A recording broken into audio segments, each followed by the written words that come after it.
BJP నేతలు సమావేశాల్లో జై శ్రీరామ్ అంటూ మాట్లాడటం తప్ప రాష్ట్రానికి చేసిందేమీ లేదని మంత్రి కొండా సురేఖ అన్నారు. జై శ్రీరామ్ అంటే పైనుంచి పైసలు పడతాయా లేక పథకాలు వస్తాయా అని మంత్రి ప్రశ్నించారు. హనుమకొండ ఆర్ట్స్ అండ్ సైన్స్ కళాశాల మైదానంలో నిర్వహించిన రాష్ట్ర స్థాయి మెగా రైతు మేళాలో పాల్గొన్న మంత్రి ఈ మేరకు వ్యాఖ్యలు చేశారు. రాష్ట్రం నుంచి 2 కేంద్ర మంత్రులు ఉన్నా కేంద్రం నుంచి తీసుకురావాల్సిన నిధులు తేవడంలో విఫలమయ్యారని విమర్శించారు.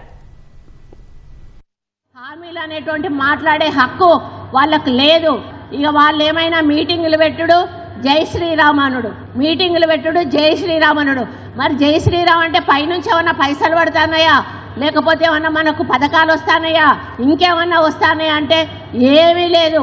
తీసుకొస్తారు, మోడీతోటో మీటింగ్ పెట్టిస్తారు, 4 హిందీలో మాటలు మాట్లాడిస్తారు, ఎల్లగొడతారు. ఇక్కడ ఉన్నటువంటి 2 మంత్రులు సపోర్ట్ చేయరు, ఇక్కడ ఉన్నటువంటి జిల్లా అధ్యక్షుడు సపోర్ట్ చేయరు. కేంద్రం నుంచి రావాల్సిన మనకు ఏవైతే ఉన్నాయో వాటి నిధులను రప్పించే ప్రయత్నం చేయరు. మనకు అన్యాయం జరుగుతున్నా కూడా నోరు మూసుకొని కూర్చుంటారు.